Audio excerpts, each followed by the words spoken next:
But yes, there has been a time where I was the one who was shooting my videos myself, editing my videos myself, doing the SEO, creating thumbnails. So for one video, I still remember it takes me at least 8 hours to get it uploaded, get it live. So if I'm shooting in the morning, the whole day I'll be working to edit it and then upload it. It takes like, and the internet is shitty when it comes to India. Now it's better, but that time it was not. So it took me like good 2 hours to get it uploaded, put up the SEO, do the thumbnail, put it up, make it clickbaity and stuff like that. So it took me at least 8 to 10 hours, anywhere between 8 to 10 hours to upload a video. Alright guys, so जिसको नहीं पता है, Kris Gethin is one of the world's #1 trainer and a very renowned fitness personality. अब Chris गेथिन ने बहुत बड़े बड़े Bollywood celebrities जैसे कि ऋतिक रोशन, रणवीर सिंह, जॉन इब्राहिम, इन सबको ट्रेन किया. तो जो भी आपने इनकी सबसे पीक ट्रांसफॉर्मेशंस देखी हैं तो वो सब क्रिस गेथिन ने करवाई हैं. And luckily I am very proud to say कि as an Indian, it's a very big thing कि I got in touch with Kris through Jag sir. Jag Chima sir is another individual who जो मेरे mentor रह चुके हैं पिछले 3 साल से. He has been teaching me the ways and the morals and the ethics of fitness and किस तरह fitness में you have to grow, not just in fitness, as a person. जो भी मेरी growth हुई है उनका बहुत बड़ा योगदान है उस चीज़ में. तो I'm actually a part of a team called Physique Global, जिसमें Kris Gethin जैसे जो athletes हैं, superstar athletes हैं, वो भी एक टीम का हिस्सा हैं. और मेरे लिए बहुत ही प्राउड वाला मोमेंट है क्योंकि 1 महीने पहले हमने एक सेमिनार दिया था, मैंने और क्रिस ने इकट्ठे दिल्ली में और बैंगलोर में. तो ये जो आप अभी अगली इंटरव्यू देखने जा रहे हैं वो क्रिस ने मेरा और जैग सर का इंटरव्यू लिया था. So that is a very proud moment for me.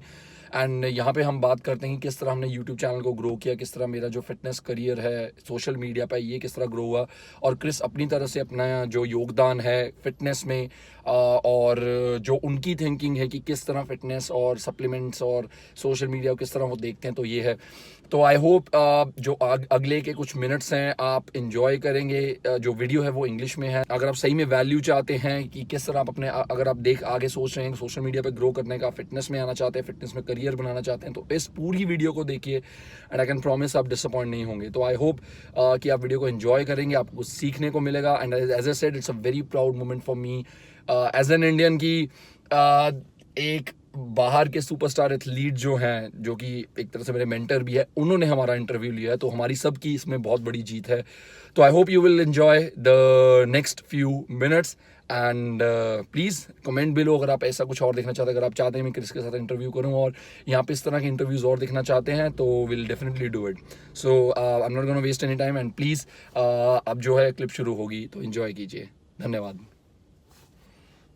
Hey everybody, Kris Gethin here. Welcome to the Knowledge and Mileage podcast. Now, we are recording this from quite a different place to where I usually record this, from Boise, Idaho. I am in Delhi in India, just come from Las Vegas, then Dubai, and now we are here. And I am here with 2 special guests and friends. Now, these 2 gentlemen are very successful, both overseas and here in India. And people often ask me, how can I become a millionaire in the fitness industry? Okay, how can I be successful? How can I do this as a living? So I've got 2 people who have done just that. And first of all, I'm going to hand this over to my good friend, Jag Chima. Would you like to introduce yourself, Jag? Let the people know who are unfamiliar with you, who you are, what you do, and where you're going. Absolutely. So my name is Jag Chima, as Kris has mentioned, and I'm the co-founder of Kris Gethin Gyms, which is soon to be one of the largest brands in the fitness industry across India, and we're penetrating in other parts of the world. We also have a company called Physique Global, which is a global fitness mentoring and educational platform, and I'm also involved with the construction and finance industry in the UK. Okay. And Abhinav, do you want to announce to everybody here who you are, where you come from, and what you're currently doing now, and where your income comes from? Definitely. Namaste guys, everyone, and feeling very lucky to be in between these 2 legends with me and great mentors. And so I'm a social media influencer. I have my YouTube channel where I cater to over 8 lakh people or 800,000 people. I have over 35 million views. as of now, and I work with brands, promotions, sponsorships, and then I have my own online training business. So by heart, I'm a core fitness guy, and I like to help people out with their fitness goals. So that's all what I do.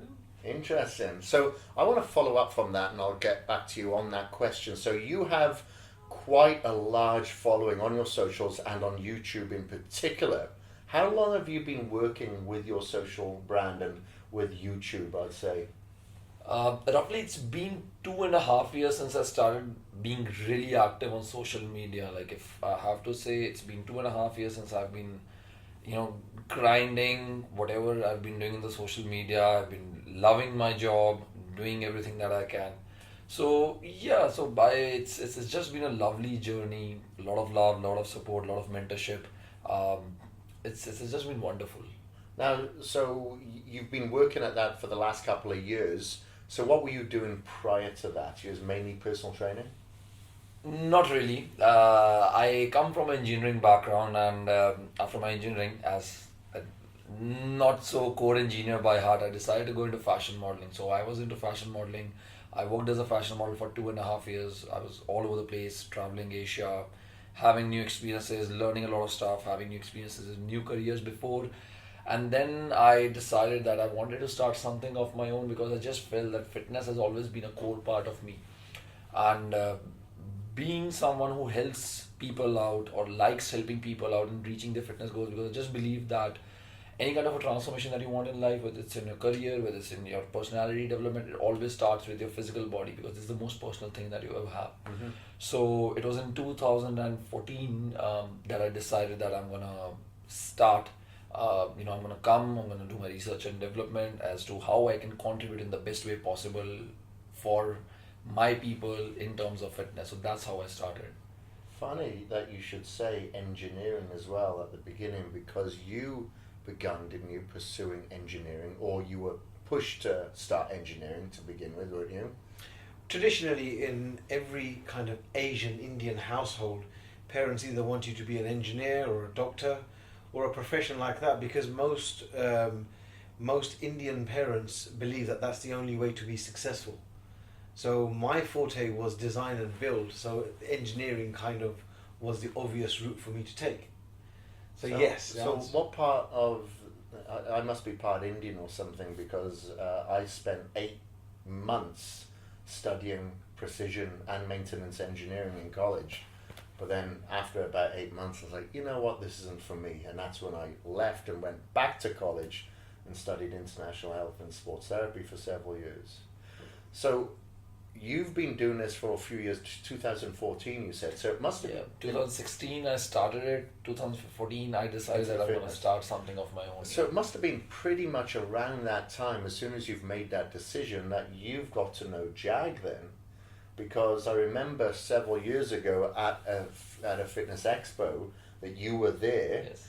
And you were part of Physique Global back then. Yes, so yes. that must have been from the very beginning. I met Jag sir, I still remember it was something around 26 July 2016 if I'm not wrong, and when I met you for the first time personally, when you knew. So I freshly dislocated my shoulders from my US trip. I was participating in a show for Netflix which was being produced by Sylvester Stallone. Too much of craziness going on over there, and that was like a good time. I'm extremely lucky that I somehow got recognized by Jag sir, and it's been a wonderful journey since then. So how did you mentor him in the beginning? Was it towards social media, increasing his brand awareness? What sort of advice were you giving Abhinav from the early stage? Well, firstly, social media is secondary. You have to have content that people will benefit from. You have to be able to be a giver of positive energy, positive vibes, something that people will value. And that's something that Abhinav clearly had. And in terms of social media, I must say that Abhinav had already started his journey on the social media platforms at that time. And mentoring, basically what mentoring means is sometimes giving a different perspective on what somebody already knows. I wouldn't sit here and say that, I am the person behind the success that Abhinav is today, but I would certainly say that I do give my own perspective on what Abhinav does. Just a different view sometimes can help somebody. So Abhinav had great content, great perspective. We looked at things from a different angle, and since then he's been self-educating and reached the level where he's at. So I believe that there's many people out there who have got these USPs, but they just don't know how to apply that and be able to reach the right audiences. Most people live a life which in reality is not what they actually do, and I think that is the biggest problem. Yeah. So I get a lot of people asking me all the time, like, how can I get sponsored? How can I make a living out of being a personal trainer online? You know, maybe they do one-on-one, but they really want to take it to that next level. And a lot of the time I don't have the right advice, because I have never really gone out there and chased that success in a monetary return. I've always liked to stay distracted. I have a little bit of ADD, so I like to work on my books, my videos, the gyms, the supplements, or whatever it may be. I like that. I'm the same when I read books. I read about 5 books at the same time, because after a few pages I'm like, okay, done with that. I need to keep swapping back and forth. So I do what I do because I don't feel that I'm excelling like I possibly could in one of them, but I can if I've got several of them accumulated. They kind of work. Do you know what I mean? But you've done something very different with your YouTube that you did from the very beginning. Like, how has it evolved from the time that you discovered YouTube and you started creating content to what you're doing now? So Kris, as you said, like I've been inspired by your work before I started my own YouTube channel. You know, a lot of my transformations throughout my life, the physical ones or the mental ones, have been inspired by a lot of work that you have done. And when I started the YouTube channel, you know, because it was something that I didn't understand really well at the start of whenever I started this, I was just a little too confused about as to how this needs to be reaching more people. I started making videos in English. I was trying to put up the best content ever possible, and I met Jag sir at that certain point of time where I was like really discouraged because the kind of content and the kind of quality of videos that I was putting up, I was not getting that amount of response. And I was expecting too much, but then I understood over the period of time that, you know, initially you have to just give. Whenever you're starting something from the scratch, especially in fitness, where there's a lot of different kinds of information that's being thrown onto people, especially in a country like India where people do not have a proper understanding of physiology, biomechanics, kinesiology, nutrition. We are still few years behind from the Western culture, and we are learning right now. So the way that I was presenting the information, it might be understood by someone like me, and someone who has that kind of an educational level. But for a layman, for someone who's watching at home, who's just going through school, going to a college, doing their particular 9 to 5 job, they do not have that amount of intellect or intelligence to understand and grab the information. So for me, the game changer was when I understood that I'm catering to people, those who need this particular information to be crunched or presented in a very simplified way. And that is when I switched on to the regional language, the Hindi.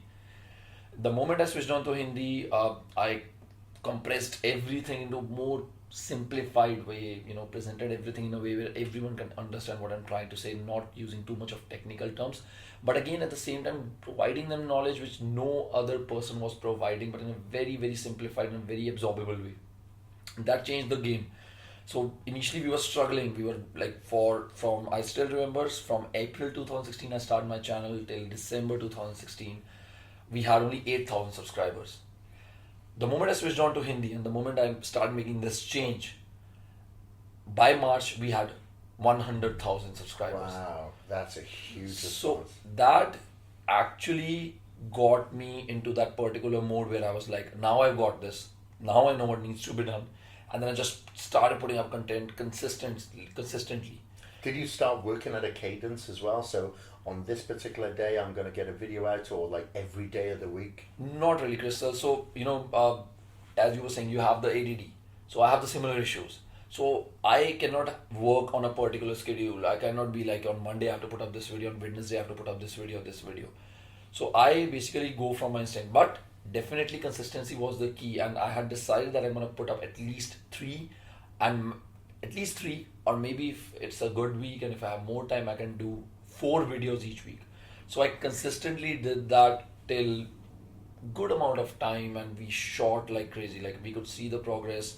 Our videos were getting a lot of views. We were being scouted by a lot of brands. They started approaching me. So then I knew that something was being right, and not just the videos, not just the sponsorships. I also started my online training business or online trainings at the same time when I launched my YouTube channel. And I started looking out for people. I started discussing with the students. So there was a video which I had, like the diet plan, fat loss diet plan for students. That was first video that got viral. Then I had a video in which the title of the video was lose 5 kgs in 1 week, which is too fishy when it comes to fitness, because there's no particular way that you can, guarantee that. But I just discussed a story of one of my clients, how we worked on his metabolism, how he was struggling with his metabolism, eating too less of calories, how we introduced reverse dieting, kept him motivated. And these 2 videos just took off. And these 2, again, they somehow got a lot of conversions for my online trainings also. So I was just understanding the whole concept. It's not just YouTube is not different, Instagram is not different, online trainings is not different. What I understood, it's that basically you have created this kind of an environment, and the more you can make the changes in particular aspect of the environment, it will affect all the other aspects. So that was a turning point for me, where I understood that I can use either of the platforms. It's going to benefit or cause loss to other platforms too. And did you advertise when a video went up? Did you somehow market it or advertise it across your other social platforms to funnel people towards your channel? Of course, Chris. So there was a time when I uploaded a video, and for the moment I uploaded the video, I used to put its glimpses or the screenshots or whatever on my Instagram and stuff. And there was a time when I had almost similar kind of a following for my YouTube and the Instagram. But then there was also a desperation of seeing views. As someone who starts new with the channel and has so much of attachment with the YouTube, and this is what you want to do, and that kid comes out of you. So I used to get attached to it. So once I upload the video, for the next 2 hours I was just keeping the refresh button again and again and again, like how many people are viewing, how many they're doing. And then I see, if my video is coming in the SEO or not, then I try to change the tags, try to change the title, maybe try to change the thumbnail. And then at some point I understood, what's working, what's not working. So I invested a lot of time initially. Now we have a group of people, a team of people that takes care of that. I just take care of the content. It's much easier now. But yes, there has been a time where I was the one who was shooting my videos myself, editing my videos myself, doing the SEO, creating thumbnails. So for one video, I still remember it takes me at least 8 hours to get it uploaded, get it live. So if I'm shooting in the morning, the whole day I'll be working to edit it and then upload it. It takes and the internet is shitty when it comes to India. Now it's better, but that time it was not. So it took me good 2 hours to get it uploaded, put up the SEO, do the thumbnail, put it up, make it clickbaity and stuff like that. So it took me at least 8 to 10 hours, anywhere between 8 to 10 hours to upload a video. Wow. So I was just going to say, this is kind of an overview of how to be sponsored. That's such a great question, because we get that question on a daily basis. And India is one of those places where we get it from the most. So how do we get sponsored? And I simply say, well, why would somebody want to sponsor you? What do you have that I would want?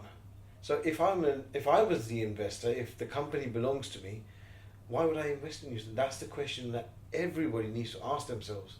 And the other thing is that what do you expect? Because some people will think that sponsorship, like with a supplement brand, might be the ultimate goal and that's what's going to make them rich. When in reality, a lot of people who get sponsored literally get product and they're happy with that. So first and foremost, the main thing is that you've heard this journey, but you've heard also how long it takes to create one video, 8 to 10 hours. And then you've got to wait and see the views, the SEO. There's so much that goes on behind the scenes. It might just be a 5-minute video. It might just be a 10-minute video or a minute video that goes onto Instagram.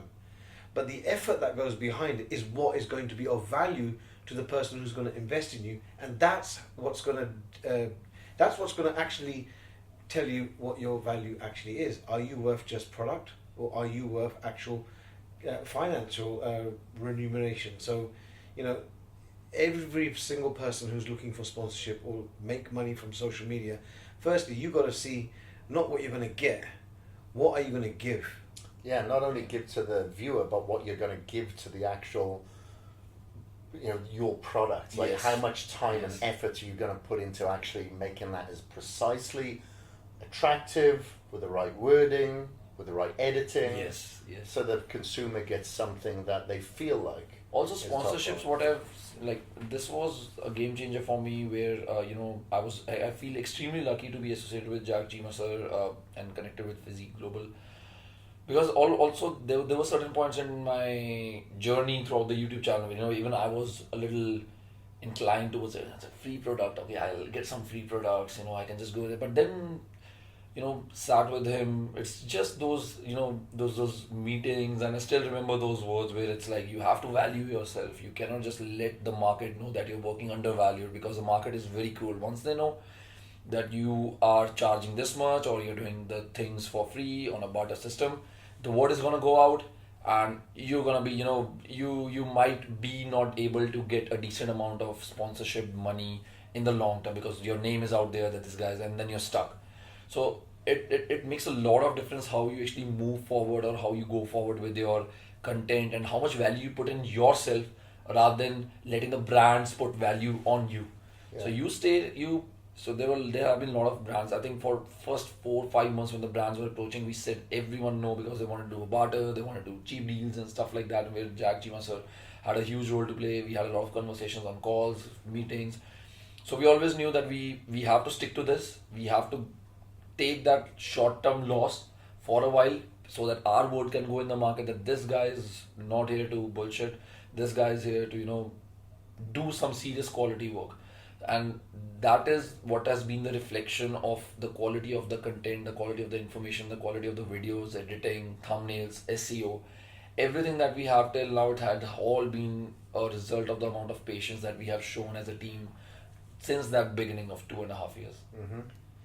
And what I've noticed as well, like, you know, with yourself, Jag, in particular, and I've seen it surface with you, that when it comes to the sponsorship that you've been able to gain from the platform that you've put so much time and effort in, it isn't always specifically from the fitness industry. It's more of a lifestyle Yes. sponsors and brands that have come forward.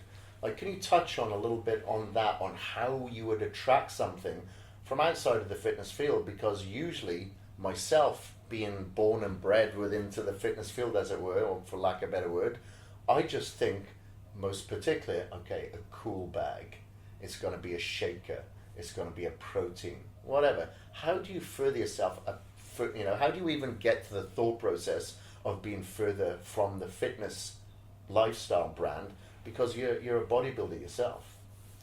Well, look, you've got to look at things from others' perspective. Don't restrict yourself to just that small confined space that you think that you belong to. So if you're a bodybuilder, yeah, you're going to walk around with a six-pack bag, you're going to be consistent with your meals, but what about the people who are actually going to spend money? The people who are actually going to be inspired by you? Can you really see somebody who wears a suit, who might be an accountant, works in central London, Canary Wharf, with a big six-pack bag with them, carrying around protein shaker cups and things like that?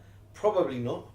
Yeah, the really dedicated ones are, but if you're wearing a suit, you have an appearance to maintain, it's part of your job, that's how you make a living, you probably won't be following that. Yeah, it might be entertaining for you, it might be something that you wish you could do, but most people will want to connect with people that are real. So I would always suggest is look at things from others' perspective. Look at your target audiences. One of the biggest mistakes that fitness influencers make is that they target other fitness influencers. And they target a very small community, and that community keeps growing, but they all target each other's audiences. I would suggest looking at other audiences, because the world is huge. The fitness community, believe it or not, is quite small in comparison to the actual audiences that are out there. It's only when you go outside of your comfort zone, and this is something that you always preach about, is be comfortable being uncomfortable. Now, if you're confident in speaking in front of fitness influencers, you're probably confident because they're going to relate to you very easily. They can understand you without you having to say much. Now, if you try to explain to the layman some terms from the fitness industry, they probably won't understand you, and then you have to also simplify it. The problem that you've got with this industry is that we make it too complicated. We overcomplicate things, and that is what switches people off. So I suggest be real. You know, do the stuff that you think that might not even work. Be real. Try and connect with the real people, and believe me, you'll find that more and more people will be able to relate to what you're trying to explain, especially if it's simplified, and that's how you actually start building yourself as a brand. Sure. You know, I noticed today, even though we were talking amongst, when we did our seminar today, we were talking amongst fitness influencers, but I could tell the way that you're talking and the way that you present yourself, you can attract a wider audience. So can you give us an example of, you know, brands? What types of brands that you work with today across your socials? So Chris, before going into that, see, one thing that I've already felt, and I've been a very huge believer since I've been into modeling, was that holistic development is something that everyone should focus on. And the holistic development, you know, when we talk about lifestyle in itself does not mean any particular niche. Lifestyle includes everything. Your fitness is kind of a lifestyle. Your fashion is kind of a lifestyle. Your travel is kind of a lifestyle. Your spirituality is kind of a lifestyle. So when we talk about lifestyle, it's about the holistic development that we do. So every person has a responsibility. Okay, it's fine, you're taking care of your fitness. It's fine, you're taking care of physical body, but what about the way you present that physical body? You cannot go everywhere, you know. There are going to be times where you have to dress up according to the situation. That is very, very important. This is where I feel that people, those who say that we want to come into lifestyle, they miss out on those opportunities. Then there's, you know, the kind of places that you're visiting. You need to show them in a way where people are excited about to know more about you.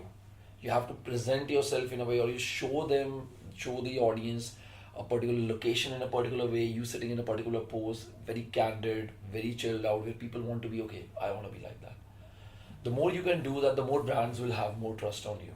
So we have worked with some of the best brands right now in India. We have worked with Gillette, we have worked with Zaful, we have worked with Club Factory. We have worked with some of the brands which have only worked with us and not any other influencer. And there's been reasons. We worked with Diesel, we worked with a lot of e-commerce companies in India. And that too, having that fitness name dominating or fitness category dominating in our niche, but still we were able to pull out a lot of lifestyle brands just because the way that we were presenting, we were making sure the kind of presentation we are doing, the kind of editing mode, the kind of effects that we are making, the kind of clothes that we are wearing in the videos or the posts and stuff, which other fitness influencers were not doing. And that is what we had a lot of conversation about. So everyone was like, you know, putting up their naked bodies, putting up their like six-pack abs, showing off their quads. But we wanted to turn this up. So we said, okay, we'll take a challenge. We'll do one thing. Okay, we are putting 10 photos. We are putting 10 pics on Instagram. 2 of them can be fitness. They can be related to fitness. But the rest of the post is a challenge how we can connect to people in a more of a lifestyle way, in a more of a holistic way. We don't talk about building muscles or losing fat, but we talk about general things in life. Like grooming. Yes, grooming. It's more about sharing your personal experiences with a picture. Let's say there's a picture of my back and we are wearing a good shirt, very well fitted pants, you know, good sneakers or good shoes, and then sharing some of the life experiences in the kind of words where people can start relating to it. So then you start building on that image. Otherwise, what happens is if you get stuck to that particular niche, if we just go into the fitness niche, you are losing out a lot of other opportunities that you can do in terms of business. A lot of audience, especially the female audience. This is the one thing that I've seen hugely growing with my being more growing towards lifestyle. Like the more holistic I've been in terms of my posts and stuff, I've seen a huge growth in the terms of female audience too. So these are few of the things that I think all the influencers should have in mind before they want to have these huge dreams of becoming a millionaire or becoming successful, that they need to have a very wider perspective about all these things, and rather than having a particular niche, which will bring them a small amount of audience in that particular niche, have a wider perspective and have an holistic approach towards everything that they're doing right now. Got it. That's a really good way of putting it. And now I'll just give an example and you can connect to this one. So most people who didn't know you too well would look at you and say, well, bodybuilder, quite a big guy, and may not want to necessarily look like that. It may be too big for them. So they probably wouldn't connect with you on the first instance. Yeah. But a few years back, we done an experiment with yourself and another very well-known fitness influencer, Ulysses, where we had you fitted with tailored suits. We had our cars all parked up. Lamborghinis, Bentleys, yeah, in Canary Wharf. Absolutely. Now let me ask you something. That was something outside of your comfort zone, right? Yeah, definitely. Never worn a suit before. Right. But did you feel that a lot more people connected with you straight after asking questions? Yeah, for sure. Definitely opened me up to a completely different audience. There's no doubt about it. And that was just one shoot. Exactly. You know, it's something that I haven't done much of since, and I definitely should to explore that, because this is kind of what I wear every single day. And I can understand now what you're basically saying. That audience is only seeing one side, and that's it. And that's the niche side.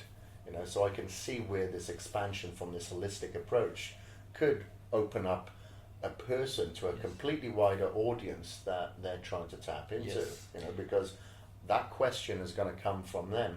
How do I make money? Yes. Well, you're going into a very competitive small bucket here. Branch out. There's only so much you can do in a particular niche when it comes to expertise and stuff. You know, also there's a certain amount of information, you know, beyond which if you start explaining to the audience, they just shut off because they cannot understand, because they don't have the time to understand the deep knowledge that we're trying to provide. So then you have to be open to other ventures where, you know, you can present your vlogs, you can present the way you dress, you can present the way, you know, how you approach life. There's a certain, because let's say for an example, all the Indian parents, the conventional parents, they are pushing their children to go into engineering. Let's say they're becoming doctors and stuff like that, and they are always asking this question, okay, you know, how to convince your parents to get into fitness, how to convince your parents to buy supplements, how to convince your parents to become a fashion model. But then you have to, if you have a holistic approach, you can tell them exactly how to do it. You know, how you can, what are the ways, how you can find out ways to earn money online, how you can create affiliation programs, how you can join different kind of programs, how you can find people to train. So then people start relating to you in a more perspective way, right? You're talking about fitness in a way, but then you are not just talking about fitness, you're talking about a story, and people love to listen to stories. So you have to present those stories in a way where people can relate. The moment people can relate to you, they will become your fans. And then you sell, you get sponsored by any brand, they will buy it. So let me touch on there then. So for instance, you've done some deals where you've been sponsored by Gillette and Diesel or whatever. How would you prioritize that then, Jag? Would you go out and wear Diesel and use the Gillette shaver in your videos and then go out and approach them? Or would it be the other way around, where you're trying to market yourself in such a way where they come to you? You have to market yourself in a way where you have to do a little bit of both. To be honest, this is how I would always suggest people to present themselves. Because when seeing is believing, people buy with their eyes, even companies do. If they can see and envision them working with you, and you've already demonstrated that, you've won 50% of the battle. You don't have to sell yourself, do you? The second thing is that I always suggest working with brands that you believe in, because it doesn't seem forced. And of course you want to add value to the brand, because otherwise what will end up happening is you'll work with a brand for a short period of time, and when that contract comes up for renewal, if they haven't benefited from that, they're not going to renew. And it doesn't take a long time for other brands to work out that this influencer isn't a good person to work with, because other companies haven't got a result from it. So don't think that, you know, I've got a contract and I'll just be able to wing it with other companies. It doesn't work like that. The community is quite small. The word does get around, which is why the biggest success, the factor behind Abhinav's success, what I believe, is his patience. He had the patience. And that's the biggest factor with anything. Patience is painful, but it's powerful. So yeah, you have to put yourself in a position where companies can envision and see what they will get after they sign a contract with you, and be true to them.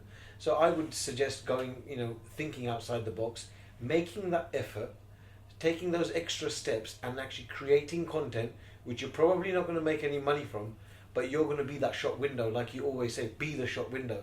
So then you don't have to sell yourself. Also, I think one thing that I realized very early, that initially it's fine, you can try doing a lot of stuff by yourself, but you have to start planning of outsourcing certain things. You won't be able to, spend 10 hours a day just to upload a video throughout your life.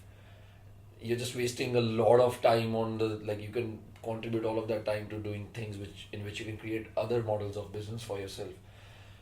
So I think scouting for people, those who are genuine, those who have certain expertise, let's say people, those who can shoot good videos, people, those who can edit videos, people who can manage the sponsorships for you, because it takes a lot of time for the negotiations to happen, for closing a deal, then, running away behind the brands for the money and stuff. You don't want to be at that place. You need someone who can do that for you and utilize that particular time in investing in something which creates another business model for you. And that this is where I think most of the fitness influencers, they lag, because they want to do everything by themselves, because they don't want to give commission to these people, they don't want to spend money on these video editors, they don't want to invest in a good videographer or in someone who can guide them through the SEO. But if you really have the business mind, if you really want to make money, you need to learn how to use money to make more money. So that's why I always say the holistic development, having a different perspective about it. Even you should learn about finances, what are the taxes, how money works, how you can make changes in your team, in your system, how you can resource, certain funds to a certain thing, certain funds to a certain thing, to buy more time for yourself to do certain other things. So that is one thing that I've seen it's missing especially in the Indian fitness influencers, and that is why they have been struggling a lot. They have been working hard from a long time, but one thing that is stopping them from getting to that level of success, that level of fame, even if they are highly talented, way more knowledge, is not getting in that holistic approach towards the business model that they're trying to achieve. They're working harder but not smarter. Yes. Controlling everything. And in India, I think in India, we have all been made to believe, work hard, hard work is everything. Of course, hard work is everything, but at the same time, you also have to understand there's only so much you can do in a particular amount of time. And if you're stuck with just one thing, with just one aspect of your business, you will never get time to even think about the other potentials that you have. And then time will run by, someone else will take the opportunity, because the clock keeps on ticking. Someone else will take the opportunity, he will rise to the occasion, then you'll be like, okay, I could have also done that. So have an holistic approach, sometimes take general breaks, try to connect with people, try to scout people all around the country, is this guy right to work with, is this girl right to work with, try working with them. Not working is fine, but you keep on trying to find a team. There's such a huge blessing to have the right people around you doing the right work for you, and you have so much of things you can cover. Recognize your strengths and work on them, while recognize your weaknesses. And exactly. And they're the best critics for you also. They'll keep on telling you, this is what is working, and you also have a good idea. Okay, I'm gonna be creating content, so I know, like, this guy has told me, the manager has told me, the brands want this particular thing. So I'll place my content in a way where I can attract these kinds of brands for my videos. And how do you market yourself? Every time that you put a video out there, how do you push that out to a wider audience? Do you do you put money behind the marketing of each video? Or is it a hashtag and tagging in a certain way? For us, we have never spent even a single penny to put on any kind of promotional ads for our channel or any of the social media pages that we've had. We have put in a lot of effort in the SEO, in the title we choose. They need to be a little clickbaity, because at the end of the day, if your video might have the best information, best presentation as possible, but if someone is not clicking your video, there's no point of it. You won't be recognized by the YouTube algorithm. In order to make them click the video, sometimes you have to be a little ruthless in terms of the kind of titles that you're choosing, the kind of thumbnails you're choosing. They might be a little controversial, but that's perfectly fine, because the moment the audience clicks your video and they find the immense amount of value that have, they'll get hooked to your channel. So this is one thing that I've seen in YouTube is people never subscribe to you if they just want to watch one video. People always binge your videos, then subscribe to your channel. They'll always what? Binge. Right. Binge. Okay, They binge. binge watch your videos and only subscribe then. Got And it. once they binge watch your video, they become hooked to your channel. Once you get them hooked, then you have a loyal subscriber. So would you consider then, if for instance, I'm trying to grow my Right. YouTube channel, and there's some videos on there I'm thinking, yeah, maybe I just put that up there because of the sake of it. Yes. Do you think it's smart then, because I'm relying on people to binge on my content, that I remove those videos and just disregard them? No, I think you do not need to remove the videos. If you think that the content is up to the mark and it has a lot of value for the people, I highly suggest everyone to start checking in with the few nitty-gritties of the SEOs, the titles, the keywords. So could I go back to some of my previous Exactly. videos then and put the SEO Exactly. and change the titles? Exactly. Maybe? Got it. Exactly. So repackage them. Yeah, you can even delete those videos, re-upload them with a new title, with a new SEO, with a better thumbnail, and they'll again go into the YouTube algorithm. Got you. So even though you may have built up Yes. a certain amount of views, sometimes you're better off just removing the video Yeah. and putting it back up Putting and it starting back. from Yes. scratch. Yes. Yes. Interesting. Yes. Okay. So the main consumers that are listening to this right now are going to be fitness influencers, and they want to make a living and make quite a good financial return online. What are going to be your top pieces of advice for those people, including myself, because I want to work on my YouTube after listening to you? The first thing, work on your holistic development. You have to find out certain ways where you can present your content in a more of an emotional connection. So you need to have that emotional connection with the audience before you get them hooked. Secondly, start working on the nitty-gritties of your social media content, like as I said, like the SEOs, the thumbnails, the titles. Then thirdly, outsource. Start outsource. Don't try to do everything by yourself. Have a team, give them their tasks. You focus on the content and always make sure that you're always thinking and trying to figure out new business models. Because if you're spending too much of time on just one thing, you will never be able to get to the other thing. So try having different approaches, try new things, even if you fail, that's completely fine, because right now you're in a trial period. At least you're trying to think out of the box, and you'll realize that after every now and then you'll have the idea, oh damn, I now I realize this can work. Now I realize this can work. So this is how you keep on doing it. You cannot get anything right for the first time. It's only when you start doing things, you start realizing what are your limitations, what all resources do you need to make that thing happen, work on those resources. And they always say, if you are the first one to take care of that particular thing, if you're the first one, the first mover's advantage, that's always going to be there. So if you can think out of the box and you come up with something which no one else has done, but you have the ability to keep going, trying to figure out, asking for help, because humility is also, so people do not understand that humility does not mean that you might have a huge following. It does not mean that you have a huge following and you're like, down to earth or grounded to earth.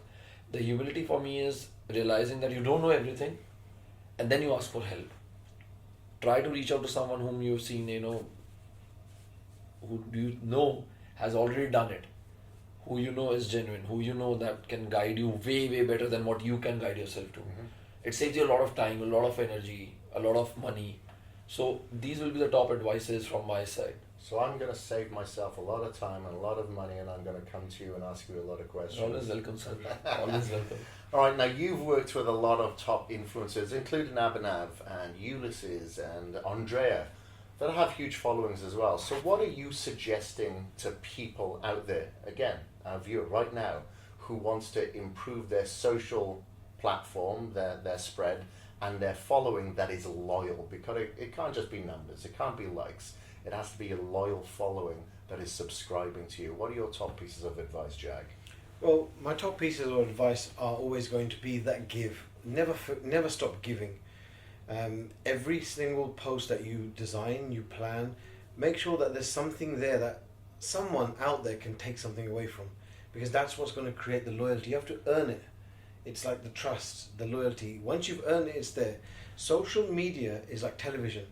You switch the television channel on. If you don't like it, you'll flick the channel. It's the same thing. There's nothing holding anybody to remain loyal to you. If you don't put out interesting content, it's actually going to be just one button and I'll follow you. So it's a responsibility, so use it responsibly. I would always pick maybe 4 or 5 accounts that inspire you and write down those points. Why do they inspire you? What is it that really attracts you and keeps you following that person? Once you start writing things down, reading them back to yourself, you'll very quickly find out what you should be doing and what you shouldn't be doing. So these are basic tips. I mean, there's lots of tips. I can give you hundreds and hundreds. But I always say, simplify things. Pick a couple of things, master those, and then think of the third. Yeah. There's always going to be room for master that simplicity. Absolutely. Because so many people are always looking for, I'm asking you what's the secret and what's their secret. Yes. And a lot of time you give me advice, Jag, and unfortunately I just haven't bloody applied it. Like you look at my Instagram wall and go, he tells me it's a mess. If you were to look on there and you see this and you see that, you're kind of going to click away. And I understand that. And I do have to polish those things up. But I completely agree with the part where you do have to give. And you're not expecting anything. Like I get people asking me all the time, how do I get sponsored by Kaged Muscle, And a lot of the time, majority of the time, pretty much every time actually, I think every athlete that we've got with Kaged Muscle, for instance, I've actually gone out there and pursued them. I haven't accepted anybody who's come after me because it's been more so, what can I take instead of what can I give? And throughout my life and career within the fitness industry, I don't think I've ever gone out there and asked for anything. My way of begging, because I was like the hardcore bodybuilder style, was to push myself to the limits in the gym. That was kind of my way of begging to myself. And of course it just somehow gets some sort of attention. If you're putting out the content out there, you got some sort of cadence, then eventually, things come to you. You're not searching for it. So, starting with the magazine, the food company, the gym, we never went out pursuing a gym. You know what I mean? It's just these things happen based on the hard work that you put out there. Consistency, good intentions, trying to find out more and more of the problems that the audience is facing, and you just stay consistent with it. After a point of time, the universe is kind enough to just keep on giving you whatever you want. Yeah. But you have to reach that particular threshold, and many people, they just give up. Almost they're about to reach that threshold, but then they give up. Sure. And I've seen so many people, so much of potential, so much of knowledge, so much of charisma, but it's just the lack of patience, the lack of pushing through that particular threshold point, which takes a lot of effort, a lot of energy, but it's worth it at the end of the day. And I've seen people just coming back from there, going back to their lifestyle, and then complaining about all kinds of miseries that they face. Yeah. So it's not easy. We see Instagram following, we see YouTube following, and we think, oh my god, like it's so glamorous and everyone is enjoying it. It's not. It's even tougher than the 9-to-5 job that you're doing, because firstly it's unpredictable. Secondly, the amount of competition this has, no engineering, no doctors, nothing has much more competition than this thing. Thirdly, it's just that you have to find out, you don't even know like who is watching you. Like you might have just 1,000 subscribers, right? But there might be someone, because when I met Jag sir, I had 500 subscribers when I met Jag sir. But then you do not stop doing it just because you could not gain the number of subscribers that you wanted, because there might be someone who might be looking at you and who might be seeing that potential in you when no one else is able to see that. Yeah. And you might get in touch with them, as I got in touch with Jag sir, and then the things start flowing, and then they start becoming easy and stuff. So you don't expect getting all the things in one go when you're starting. Be there, be patient, give your best. That's the first thing that I've seen. Give your best, put a lot of effort in the quality of the content that you're producing, try to engage with the audience, stay consistent, and I really feel that there's no reason if you really want it, there's no reason you won't be able to get it. Yeah, I can relate to that bit, because like back in 2005, 2006, I was working for Flex magazine, writing for them. And then at the end of 2007, I actually put out a publication, and it was 2006 actually, publication called Kaged Muscle. And that's because I love MMA fighting and I love bodybuilding. I thought, how can I combine them both in a publication? Okay, Kaged Muscle. Now, I'm not very good at marketing, but I'm good at content. So I brought on writers. Dorian Yates was writing for me, Lenda Murray was writing for me, Bill Grant had some great writers for the publication. And they came on for free. I wasn't paying them, and I had some great photographers. But I was putting out this magazine, and it was costing me money. For 2 years, cost me money, but I loved it. And I was persistent, and I didn't know who was going to look at it, who was going to read it.